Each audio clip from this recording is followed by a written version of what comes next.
Le dimanche 5 novembre 2017 s'était levé sur Sutherland Springs avec cette clarté impitoyable typique du Texas.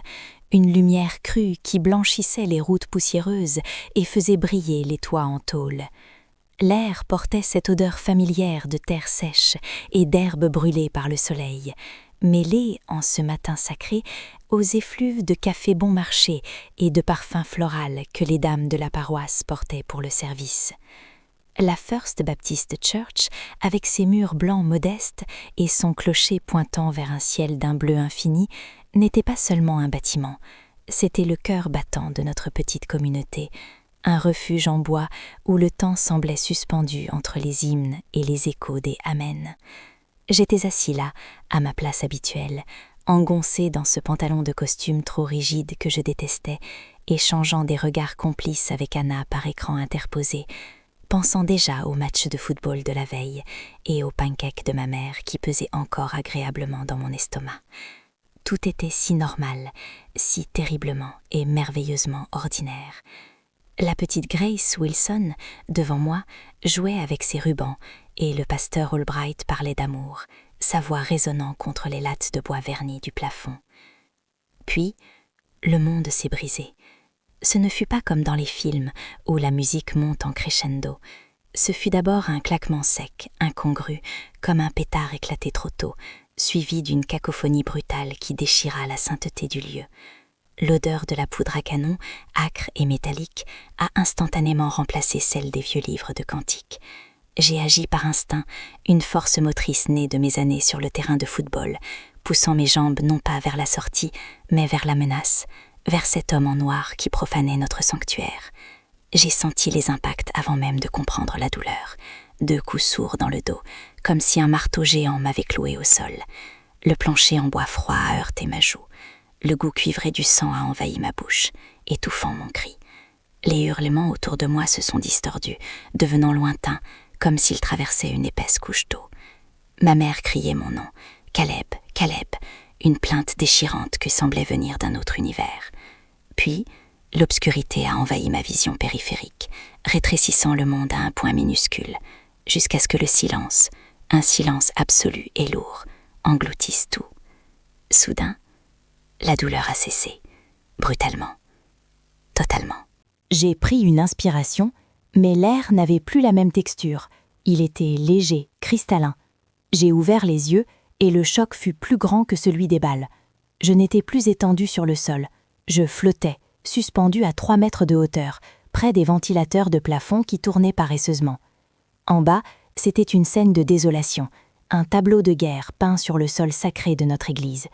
Je voyais mon propre corps, inerte, tordu dans une position qui aurait dû être inconfortable, gisant dans une mare sombre qui s'élargissait sur les lattes de pain. C'était étrange de se voir ainsi, comme on regarde un vêtement qu'on vient d'enlever. Je n'éprouvais aucune horreur pour cette enveloppe charnelle, seulement une curiosité détachée. À côté de ce corps, mon père, cet homme robuste qui sentait toujours le grain et le travail manuel, était à genoux, ses mains larges pressant frénétiquement mes plaies, ses épaules secouées par des sanglots que je n'entendais pas. Ma mère tenait ma main inerte, priant avec une ferveur qui faisait vibrer l'air autour d'elle. Les ambulanciers, arrivés dans un tourbillon de gilets fluorescents, s'affairaient avec une urgence frénétique, leur voix muette pour mes oreilles nouvelles. « Je suis là, maman, je vais bien », ai-je essayé de dire, mais ma voix n'a produit aucun son terrestre. C'était une pensée, une vibration pure qui n'atteignait pas le monde matériel. Je me sentais incroyablement vivant, plus lucide que je ne l'avais jamais été dans ma vie de lycéen. La peur avait disparu, remplacée par une paix surnaturelle, une sérénité qui défiait toute logique face au carnage en contrebas. Je réalisais avec une clarté fulgurante que ce corps en bas n'était pas moi, c'était juste le véhicule que j'avais conduit pendant 17 ans sur les routes du Texas. Le vrai moi, cette conscience flottante, était intacte, vibrant d'une énergie nouvelle. C'est alors que l'église a commencé à s'estomper. Les murs blancs, les bancs renversés, les vitraux colorés, tout perdait de sa consistance, devenant translucide comme de la vapeur. La scène tragique de Sutherland Springs reculait, devenant un lointain souvenir monochrome. Une lumière a commencé à percer, non pas du soleil texan, mais d'une source indéfinissable, partout et nulle part à la fois. C'était une lumière dorée, chaude, liquide. Elle ne brûlait pas les yeux, elle les nourrissait. Je sentais une attraction irrésistible, comme des bras invisibles et aimants qui me tiraient vers le haut, m'arrachant doucement à la gravité terrestre. Je montais, traversant le toit de l'église sans effort, voyant brièvement la ville s'étendre sous moi, les champs, les voitures de police, le chaos, avant que tout ne soit englouti par cet éclat doré. Un sentiment d'urgence s'est mêlé à ma paix. Je laissais derrière moi des choses inachevées, des mots non dits à Anna, la promesse d'aider mon père au magasin, mais cette lumière portait une promesse bien plus grande, une vérité qui murmurait à mon âme qu'il y avait quelque chose de l'autre côté, quelque chose que j'avais toujours connu sans jamais l'avoir vu. Je franchissais un seuil, quittant le temps pour l'éternité, et le monde matériel s'est tu définitivement derrière moi. L'ascension cessa non pas brutalement, mais comme une plume trouvant enfin le sol après une longue chute inversée. Je n'étais plus dans le ciel au-dessus de Sutherland Springs. Je n'étais plus nulle part où une carte routière du Texas aurait pu me situer. L'endroit où je me tenais défiait toute la géométrie que j'avais apprise au lycée. Il n'y avait pas d'horizon, seulement une étendue infinie, tissée d'une matière qui semblait être à la fois solide et vivante. Autour de moi, les couleurs explosaient, mais ce n'étaient pas les couleurs du spectre visible que je connaissais. C'était comme si toute ma vie, je n'avais vu qu'en noir et blanc, et que soudain on m'offrait l'arc-en-ciel véritable. Il y avait des teintes irisées qui chantaient littéralement. Chaque nuance émettait une résonance, une note pure et cristalline. L'herbe sous mes pieds, si on pouvait appeler cela des pieds, car je me sentais fait de lumière condensée, ne ressemblait pas à l'herbe sèche et jaunie de nos étés texans. Chaque brin était un filament de lumière émeraude, vibrant d'une conscience propre, ondulant sans vent dans une harmonie parfaite. L'air n'était pas de l'oxygène, c'était de l'amour liquide. Je le respirais, et à chaque inspiration, je me sentais purifiée, comme si les couches de poussière, de stress scolaire, de peur et de douleur s'évaporaient instantanément. C'est alors que je l'ai vu. Il ne s'est pas approché de moi, il était simplement là, comme s'il avait toujours été le centre de gravité de cet univers. Jésus. Rien, absolument rien, ni les images pieuses accrochées dans le couloir de notre école du dimanche, ni les vitraux de la First Baptist Church, ni les films hollywoodiens n'auraient pu me préparer à la réalité de sa présence. Il n'était pas une figure lointaine ou mythologique, il était intensément réel, plus solide que le plancher en bois sur lequel j'étais mort quelques instants plus tôt. Ses cheveux étaient foncés, sa peau semblait rayonner d'une lueur intérieure, comme une lampe à huile dorée. Mais ce furent ses yeux qui me transpercèrent. C'étaient des océans de profondeur insondable. Quand il a posé son regard sur moi, j'ai senti une vague de chaleur me submerger. Ce n'était pas seulement de la bonté, c'était une connaissance totale. En une fraction de seconde, j'ai su qu'il savait tout.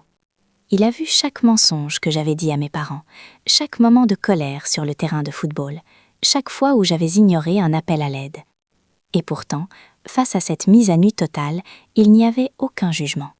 Seulement une acceptation dévastatrice. « Daniel, dit-il, sa voix ne passait pas par mes oreilles, elle résonnait directement dans l'essence de mon être, douce comme le miel chaud, puissante comme le tonnerre lointain.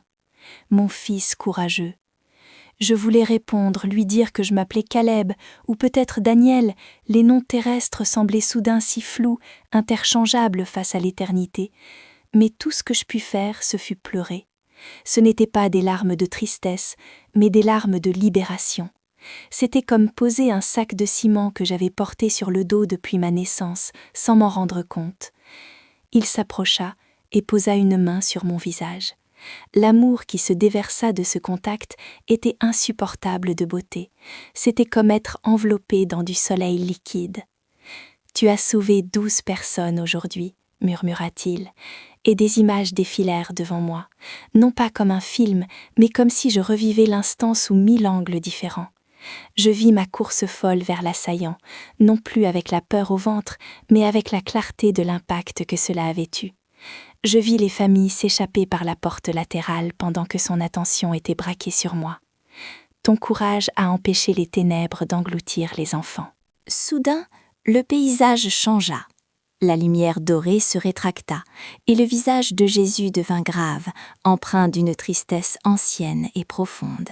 « Mais je dois te montrer quelque chose, car mon peuple doit comprendre. » En un battement de cils, nous n'étions plus dans la prairie céleste. Nous nous tenions au bord d'un précipice, surplombant un gouffre d'une noirceur absolue.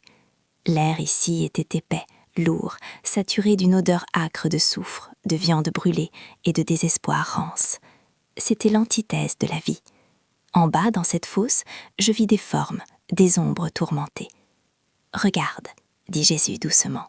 Je plissai les yeux spirituels et je le vis. L'homme, le tireur, celui qui portait du noir et tenait le fusil dans notre petite église blanche. Il était là, recroquevillé dans les ténèbres, hurlant. Mais ce n'était pas une douleur physique infligée par des flammes extérieures, c'était pire. Je pouvais voir à l'intérieur de lui. Il revivait, en boucle infinie, la terreur de chaque personne qu'il avait tuée. Il ressentait la douleur de la balle déchirant la chair, non pas la sienne, mais celle de ses victimes. Il ressentait le déchirement du cœur de ma mère, la panique de la petite Grace Wilson. Le poids de ses actes l'écrasait, une implosion éternelle de culpabilité et de compréhension tardive. Il a choisi ce chemin, dit Jésus, et sa voix était brisée par le chagrin, non pas par la colère. Chaque fois qu'il a nourri sa rage au lieu de demander de l'aide, chaque fois qu'il a choisi la haine plutôt que le pardon, il construisait cet endroit pour lui-même. L'enfer n'est pas ma punition, c'est la conséquence naturelle du rejet total de l'amour. Je vis d'autres ombres autour de lui, des entités démoniaques qui se nourrissaient de cette souffrance, riant d'un rire qui grinçait comme du métal sur du verre. « Seigneur, ai-je balbutié, tremblant malgré ma forme spirituelle, ne pouvais-tu pas les arrêter? Ne pouvais-tu pas les sauver ?» Il me regarda, et la tristesse dans ses yeux aurait pu engloutir l'univers. L'amour doit être libre, Daniel. S'il est forcé, ce n'est plus de l'amour. Je les ai appelés, j'ai envoyé des gens sur leur route, j'ai murmuré à leur cœur, mais ils ont fermé la porte, encore et encore, jusqu'à ce que le verrou soit rouillé. Puis, comme pour me sauver de ce spectacle insoutenable, le décor changea à nouveau. Nous étions de retour dans la lumière, mais cette fois, je vis une procession magnifique. C'étaient eux, les victimes de l'Église. Je vis le pasteur Pomeroy, non pas brisé par le deuil, mais rayonnant de jeunesse. Je vis la famille Holcomb, tous les 8, se tenant par la main, riant d'un rire qui guérissait l'âme.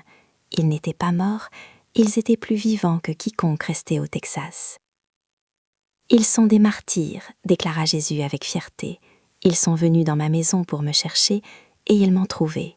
Leur récompense dépasse l'imagination. » C'est alors qu'il me saisit par les épaules. La douceur fit place à une urgence impérieuse. « C'est pour cela que tu dois repartir. » Mon cœur se serra, une panique froide s'installa en moi. « Repartir ? Non, Seigneur, s'il te plaît, non. C'est si parfait ici. Je ne ressens plus la douleur.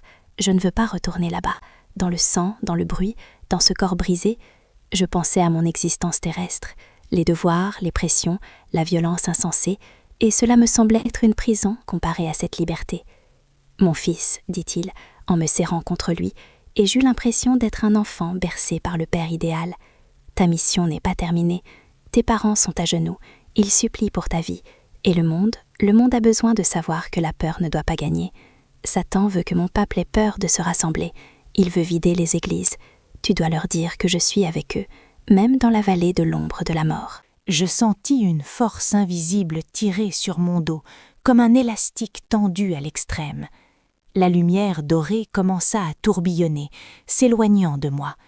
Je voulais m'accrocher à sa tunique, rester dans cette paix, mais la gravité de la terre réclamait son dû. « Dis-leur, insista-t-il, sa voix devenant un écho puissant alors que le monde spirituel se dissolvait. « Dis-leur que la justice viendra, que l'amour triomphe toujours. Je suis avec toi, Daniel, toujours. Et un jour, plus tôt que tu ne le crois, tu reviendras ici pour toujours. » La transition fut brutale, violente. Pas de lumière douce cette fois, juste un choc. Bip, bip, bip. L'air s'engouffra dans mes poumons comme du feu liquide. Une douleur atroce explosa dans mon dos et mon épaule, une symphonie de nerfs à vif qui hurlaient leur retour à la conscience. J'ai toussé, un goût métallique et chaud remplissant ma bouche, le sang. « Il est revenu, on l'a récupéré !» La voix était masculine, paniquée, professionnelle. J'ouvris les yeux. La lumière n'était plus dorée et vivante, c'était la lumière crue, artificielle et aveuglante du plafond d'une ambulance. Les parois métalliques tremblaient sous les vibrations de la route. Des tubes m'étouffaient. « Daniel ? Oh mon Dieu, Daniel !» C'était ma mère. Son visage était ravagé par les larmes, ses yeux gonflés. Mais quand nos regards se croisèrent, j'y vis une lueur d'espoir si intense qu'elle rivalisait presque avec ce que j'avais vu là-haut. Elle serrait ma main si fort que mes os craquaient, mais je ne voulais pas qu'elle lâche. Je voulais lui dire que j'avais vu l'endroit où nous irions tous. Je voulais lui dire que Max, notre chien, l'attendrait probablement sur un porche fait de lumière. Je voulais lui dire que la mort n'était pas une fin, mais juste un passage. Mais aucun son ne sortit, seulement un gargouillis rauque. J'étais de retour dans ce corps de 17 ans, troué par les balles, dans une petite ville du Texas endeuillée. J'avais laissé la perfection derrière moi, mais en sentant la main tremblante de ma mère dans la mienne, je compris pourquoi j'avais dû revenir. Il y avait encore de l'amour à donner ici-bas, et une histoire qui devait brûler les ténèbres. Les jours qui suivirent mon retour furent un flou agonisant, une lutte constante entre la biologie et l'esprit. Mon corps, cette enveloppe de chair que j'avais quittée avec tant de facilité, était devenu une prison de douleur. Chaque respiration était un rappel brutal de la gravité terrestre, une force qui semblait vouloir m'écraser contre le matelas stérile de l'hôpital universitaire de San Antonio. Les médecins appelaient cela un miracle. Ils parlaient de statistiques, de trajectoires balistiques, de l'impossibilité physiologique de ma survie après 19 minutes sans activité cérébrale. Le docteur Hernandez, un homme aux cheveux gris et au visage marqué par des années de traumatologie, restait souvent au pied de mon lit, consultant mon dossier avec une incrédulité silencieuse. Il ne pouvait pas expliquer pourquoi mes fonctions cognitives étaient intactes, ni pourquoi mes tissus cicatrisaient à une vitesse qui défiait la médecine moderne. Mais moi, je savais, je n'étais pas revenue seule. Une étincelle de cette lumière liquide était restée piégée dans mes cellules. Le premier moment de véritable lucidité survint 3 jours après la fusillade. J'ouvris les yeux et la première chose que je vis fut la fenêtre de ma chambre au 6e étage. Dehors, le ciel du Texas s'étendait, immense et impitoyable. C'était le crépuscule. À l'horizon, au-delà des autoroutes entrelacées de San Antonio, le soleil plongeait derrière les collines, baignant les nuages de teintes violettes et oranges brûlées. C'était beau, d'une manière terrestre, mais comparé aux couleurs que j'avais vues là-haut, ces couleurs vivantes qui respiraient et chantaient, le coucher de soleil texan ressemblait à une vieille photographie délavée. Le monde me semblait terne, grisâtre, comme si quelqu'un avait baissé le volume de la réalité. L'odeur de l'hôpital m'agressait, un mélange âcre de désinfectants industriels, de café rassis venant du couloir, et cette odeur métallique, presque électrique, de la climatisation poussée à fond pour combattre la chaleur humide de novembre. C'était l'odeur de la mortalité. Ma mère dormait sur une chaise inconfortable près de la fenêtre, une Bible ouverte sur ses genoux. Mon père, lui, regardait dehors, sa silhouette massive de travailleur manuel, voûtée par un chagrin invisible. Il portait sa casquette de l'usine d'aliments pour bétail qu'il triturait nerveusement entre ses mains cailleuses. « Papa » croissai-je. Ma gorge était sèche comme la poussière des routes de Sutherland Springs. Il se retourna si vite que sa chaise crissa sur le linoléum. En 1 seconde, il fut près de moi, ses grandes mains enveloppant les miennes. « Daniel, fils, tu es avec nous? Vraiment avec nous ?» Je voulais lui dire que non, pas tout à fait, qu'une partie de moi était restée sur le rivage de ce fleuve de lumière. Mais je vis la peur dans ses yeux, la peur d'un père qui a vu le mal absolu entrer dans son sanctuaire. « Je suis là, papa. Je ne repars pas. Pas encore. » La convalescence physique fut rapide, mais l'adaptation spirituelle fut une torture. J'avais le mal du pays. Pas le mal de ma maison blanche avec le porche où dormait Max, mais le mal de ma vraie maison. Je me surprenais à pleurer sans raison apparente, simplement parce que l'amour inconditionnel de Jésus me manquait comme on manque d'oxygène. Cependant, la mission qu'il m'avait confiée brûlait en moi. Dis-leur de ne pas avoir peur. Les nouvelles arrivaient par bribes. La petite communauté de Sutherland Springs était dévastée. 26 âmes, les Holcomb, la fille du pasteur Pomeroy, des gens avec qui j'avais partagé des barbecues, des matchs de football le vendredi soir, des prières. La ville était envahie par les caméras de télévision, les politiciens, les curieux. Mais sous ce cirque médiatique, il y avait une terreur palpable. Les gens avaient peur de retourner à l'église. Le sanctuaire était devenu un abattoir. C'est là que j'ai compris pourquoi j'avais été renvoyée. Un après-midi, le pasteur Pomeroy est venu me voir. Il avait vieilli de 10 ans en une semaine. Ses yeux étaient cernés, son regard hanté. Il s'assit près de mon lit, cherchant les mots. « Daniel, dit-il doucement, on m'a dit que tu avais vu quelque chose quand tu étais parti. » Je le regardais. Je vis son immense douleur, mais aussi sa foi qui vacillait comme une bougie dans la tempête. Je me redressai, ignorant la douleur fulgurante dans mon dos. « Pasteur, je ne les ai pas seulement vus, je leur ai parlé. Annabelle, elle est magnifique. Elle rayonne d'une joie que nous ne pouvons même pas imaginer ici. » Je lui racontais tout, la lumière dorée, l'absence de peur, le message de Jésus sur les martyrs. Je lui dis que sa fille et les autres n'étaient pas des victimes d'une tragédie insensée, mais des guerriers accueillis en héros.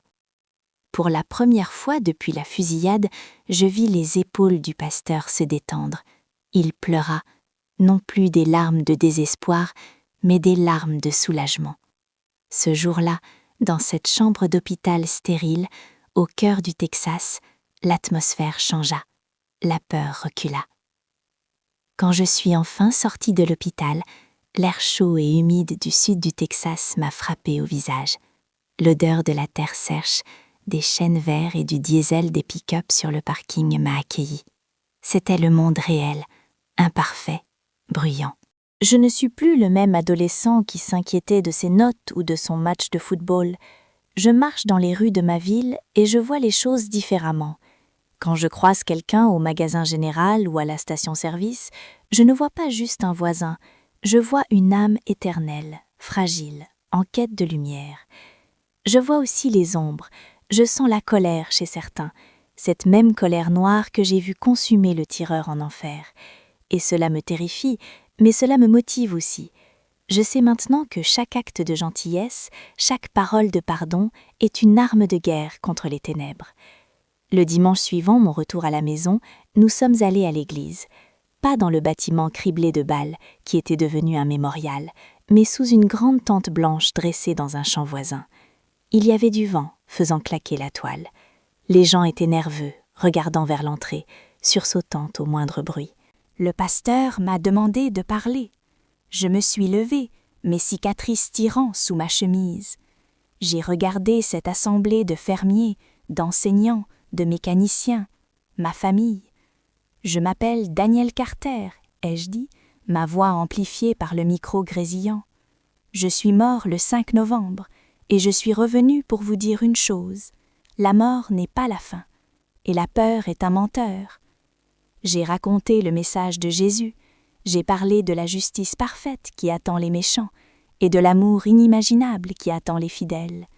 J'ai vu des visages se relever, j'ai vu des mains se serrer. J'ai senti, pour un instant, cette chaleur dorée descendre sous la tente, au milieu des champs de foin. Je vis maintenant avec un pied sur terre et l'autre dans l'éternité. J'ai des devoirs à finir, une vie à construire, peut-être une famille à fonder un jour. Mais je n'ai plus peur. Je sais que ce monde, avec ses fusillades, ses douleurs et ses injustices, n'est qu'une salle d'attente. Le soir, je m'assois souvent sur le porche avec Max, écoutant le chant des grillons et le bruit lointain d'un train de marchandises traversant la plaine. Je regarde les étoiles briller au-dessus du Texas. Elles me semblent un peu plus proches maintenant. Je sais qu'il est là. Je sais qu'ils sont là. Et je sais que l'amour a déjà gagné. J'attends patiemment mon heure, mais en attendant, je travaillerai, je raconterai, je vivrai. Car chaque jour de plus est une chance de sauver une âme de cette fosse obscure que j'ai vue et de la guider vers la lumière. C'est ma promesse, c'est ma mission.